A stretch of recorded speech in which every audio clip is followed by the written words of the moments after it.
Hello friends, চলে এসেছি আবার তোমার সাথে দেখা করতে। তোমরা সবাই কেমন আছো? ভালোই আছো নিশ্চয়ই। আচ্ছা, আজকে আমরা আমাদের ফ্ল্যাটটাকে তোমাদের দেখাবো। চলো তাহলে দেখা যাক।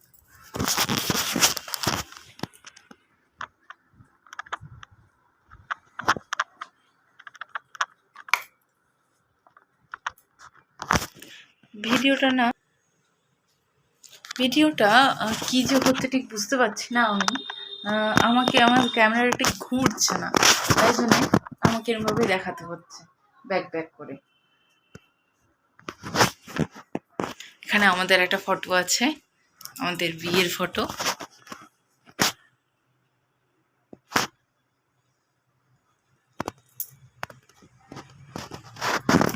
আমাদের ফ্ল্যাটটা তাও অনেক দিন হয়ে গেছে, অনেক দিন ফ্ল্যাটটার বয়স হয়েছে, তাও বছর 4 মতো হয়েছে।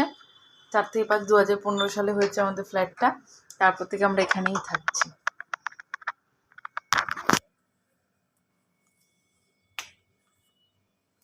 এটা হচ্ছে আমাদের ওপেন কিচেন, বাট আমি কোনোভাবেই চেঞ্জ করতে পারছি না, ফলে দেখাতে পারছি না সবাইকে।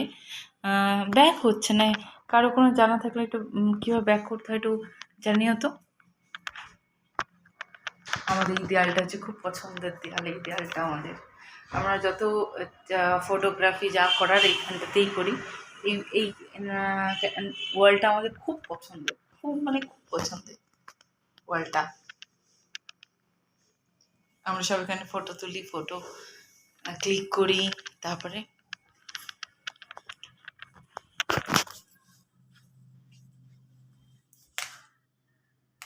এটা হচ্ছে আমার বাপির ঘর। আগে মামনিরা থাকতো এই ঘরটাতে।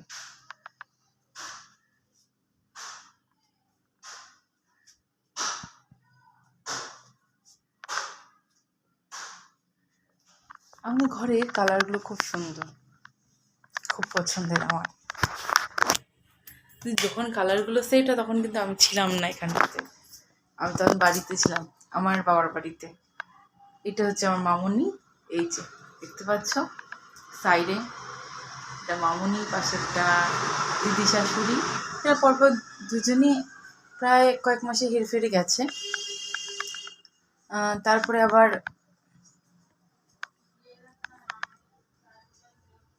কাকা শ্বশুর গেছে আমার। সব মিলিয়ে একটা চলছে। এখন আমরা মোটামুটি রয়েছি বারান্দায়, আমাদের ব্যালকনি। এটা আমাদের ব্যালকনি। আমরা এখানে যখন ফ্রি থাকি, সময় থাকে, কিছু করার না থাকে, মাঝে মাঝে চলে আসি এখানটা। এখানে দাঁড়িয়ে থাকতে খুব ভালো লাগে। কোনোভাবে আমি ব্যাক করতে পারছি না ক্যামেরাটা। আমরা দাঁড়িয়ে দাঁড়িয়ে দেখি, সব লোকজন যায়, খুব ভালো লাগে, ফ্রেশ লাগে। এখানে আমার একটা তুলসী গাছ আছে। তুলসী গাছটা এই ওয়েদার কখনো ভালো থাকছে, কখনো খারাপ থাকছে, কখনো নুয়ে পড়ছে, আবার হয়ে যাচ্ছে, কখনো আবার জেগে উঠছে। এই যে আমার একটা মানি প্ল্যান্ট, কয়েকদিন মাত্র বয়স হয়েছে, তাও এটা করেছি আর কি। এটা হচ্ছে, এই গাছটার নাম হচ্ছে রাম তুলসী। চলো তোমাদেরকে দেখা আরো একটা জায়গা, তোমাদের আরেকটা জিনিস দেখানি হচ্ছে মা।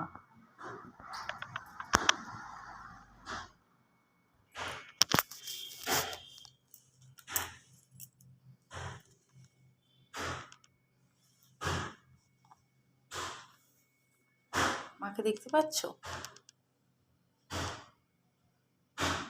সকলের মা। এই দেখো, এটা আমাদের সিঁড়ি। আমাদের একটা ছোট্ট পরিবার, সেরকমই একটা পরিবারের এখানে রেখেছি। শিব ঠাকুর, মা পার্বতী আর গণেশ সবাইকে নিয়ে একসঙ্গে আছেন। আর আমরা আস্তে আস্তে নিচে যাচ্ছি।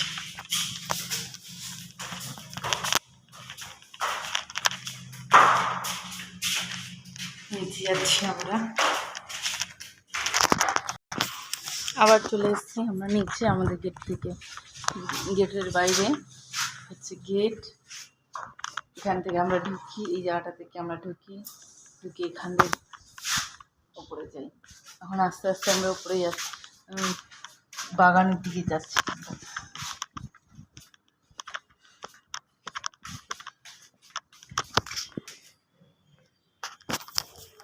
এই যে তোমরা দেখতে পাচ্ছ সব গাছ, এটা হচ্ছে আমাদের বাগান, ছোট্ট একটা বাগান, খুব সুন্দর। দেখতে পাচ্ছ এটা একটা তুলসী, দেখতে পাচ্ছ তুলসী, এই যে টিউলিপ ফুল, ছোট্ট কলা গাছ, দেখতে পাচ্ছ ছোট্ট কলা গাছ। এই ফুলগুলো দেখো কি সুন্দর না, ভরে থাকে। সকালবেলা যখন আমরা দেখি এই ফুলগুলো, দেখলে না মনটা পুরো ভরে যায় আমাদের। মনে হয় নতুন যেন করে যেন বাঁচবো, নতুন করে ফুলের মতন যেন রঙে থাকবো, ফুলের মতন যেন সুন্দরভাবে সেজে গুজে থাকবো। এত ভালো লাগে, মনটা পুরো ভরে যায়।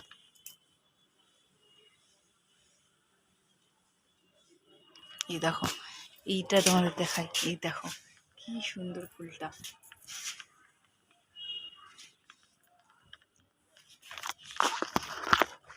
কি সুন্দর না।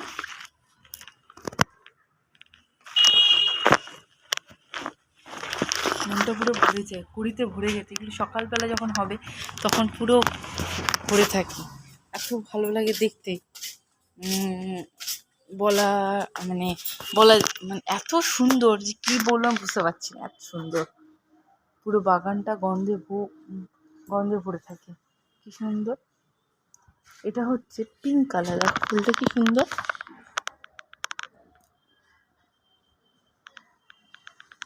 এটা জবা ফুল, এটা লাল রঙের নয়, এটা কিন্তু পিঙ্ক কালারের জবা, গোলাপি রঙের জবা। এই দেখো আরেকটা জবা এখানে আছে আমাদের, এই দেখো এই দুজন আবার লুকিয়ে আছে। এই দেখো কি সুন্দর না। আমাদের সাথে এখানে অ্যালোভেরা আছে, এই দেখো অ্যালোভেরা। এই অ্যালোভেরা এত ভালো, এত এর উপকারিতা এত, আমি যতই বলি না কেন কমই হবে। এটা স্কিনের প্রবলেম হলে মাখলে স্কিনের দাগ ছোপ চলে যায়। হ্যাঁ, কিন্তু এটা রাত্রেবেলায় মাখতে হবে, সকালবেলায় মাখলে সূর্যের আলো লাগলে পুড়ে যাবে স্কিনটা। তো এটা মোটামুটি রাত্রেবেলা লাগানোই ভালো, খুবই উপকার পাওয়া যায়। তাছাড়া এখানটাতে এই অ্যালোভেরাটা না, আপনাদের অনেকের লিভারের প্রবলেম আছে, পেটের প্রবলেম হয়, তখন কিন্তু অ্যালোভেরা জুস করে খাওয়া যায়, সেটাও কিন্তু শরীরের জন্য উপকার। আর তাছাড়া অ্যালোভেরাটা মাথায় লাগলে চুল ভালো হয়, মাথা ঠান্ডা থাকে। এখানে একটা নতুন ফুলের হদিশ আমাদের পাওয়া গেছে, এই দেখো এটাও এক ধরনের জবা। এইটা জবা ফুলটার কালারটা এত সুন্দর, দেখতে পাচ্ছ তোমরা, এই দেখো কি সুন্দর জবাটা। এই জবাটা এত সুন্দর, চন্দনের কালার, যখন মায়ের পায়ে দেওয়া হয় না, এত সুন্দর ফুটে ওঠে কালারটা, দেখতে মনে হয় তাকিয়েই থাকি, এত সুন্দর। আমাদের ফ্ল্যাটে এতদিন ধরে জলের টাইম কল ছিল না সেরকমভাবে, আমাদের মিউনিসিপ্যালিটি থেকে জল এসে দেয়নি, পৌঁছয়নি, সেটারই ব্যবস্থা চলছে। একটা কোনো মতো একটা হয়েছে, ওখানে জলটা এসে পৌঁছায়নি, ওরা লাইন ঘাট সমস্ত কিছু ঠিক করে দিয়ে গেছে, কিন্তু ওখানে এসে পৌঁছয়নি আমাদের। কলকাতা মিউনিসিপ্যালিটিকে অসংখ্য ধন্যবাদ, যারা আমাদেরকে অনবরত এতটা সাহায্য করে যাচ্ছে। এদের সহায়তা ছাড়া আমরা কোনো কাজই করে উঠতে পারি না, তো অসংখ্য ধন্যবাদ এদেরকেও, যে এরা আমাদেরকে এতটা পরিমাণ উপকার করে যাচ্ছে। এই ফ্ল্যাটে আমরা যেহেতু বেশি দিন হয়নি, ওই মোটে 5 থেকে 6 বছর হয়েছে এসছি, এই ফ্ল্যাটে এখনও সমস্ত কিছু ঠিকঠাকভাবে রেডি হয়নি, কিছু কিছু তৈরি হয়েছে, কিছু কিছু তৈরি হয়নি। যেগুলো তৈরি হয়নি সেগুলো নতুন করে তৈরি হওয়ার ব্যবস্থা করা হচ্ছে। যেমন এতদিন ধরে আমাদের নেম প্লেট ছিল না, এখন নতুন করে নেম প্লেট বসানো হয়েছে, তোমাদেরকে আমি দেখাচ্ছি, দেখো ততটা দেখানো যায়।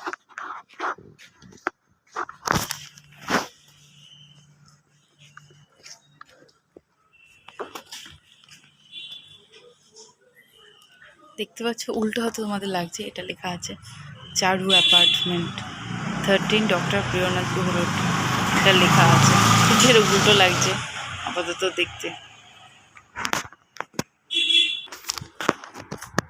আজকে ওভারঅল তোমাদেরকে দেখি খুব ভালো লাগলো, অনেকদিন পর মনে হলো যেন একটু বাড়িটাকে ঘুরে দেখতে পারলাম।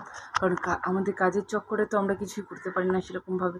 সারাটা দিন দৌড়ে যাচ্ছি মেয়ের পেছনে, মেয়ের পড়ার পেছনে, যাতে মেয়েটাকে যেন একটা সুপ্রতিষ্ঠিত করতে পারি। এটা ছাড়া তো আমাদের আর মায়েদের সেরকমভাবে কোনো আকাঙ্ক্ষা থাকে না। যাই হোক, মেয়ের বাবা এখন বাইরে রয়েছেন, কিছুই সে কোনোভাবেই আমাদেরকে চেষ্টা করা সত্ত্বেও কোনোভাবে হেল্প করে উঠতে পারেন না। শুধুমাত্র বাড়িতে মাঝে মাঝে আসেন এবং এসে দেখা দেন যে উনি আমাদের সঙ্গে আছেন। সারাদিন তার কাজ কাজ আর কাজ, সেই কাজ ছাড়া তো আমাদের দিকে তাকানো তার সময় নেই, শুধুমাত্র তার কাজ আছে। যাই হোক, আমরাও আমাদের মতন কাজ করি, নিজের সুন্দরভাবে একটা সুন্দর জীবন তৈরি করে দিয়েছেন, তার দয়াতেই আমরা সুন্দরভাবে একটা জীবন পেয়েছি। যাই হোক, ভালোই আছি, খুবই ভালো আছি, আনন্দে আছি, সকলকে নিয়ে ভালো থাকতে পারি এই চেষ্টাই করি সবসময়। আর ভগবানের কাছে প্রার্থনা করি সকল মানুষ যেন খুব ভালো থাকে। ব্যাস, আজকে আপাতত এইটুকুই বললাম, আবার দেখা হবে অন্য একটা ব্লগে।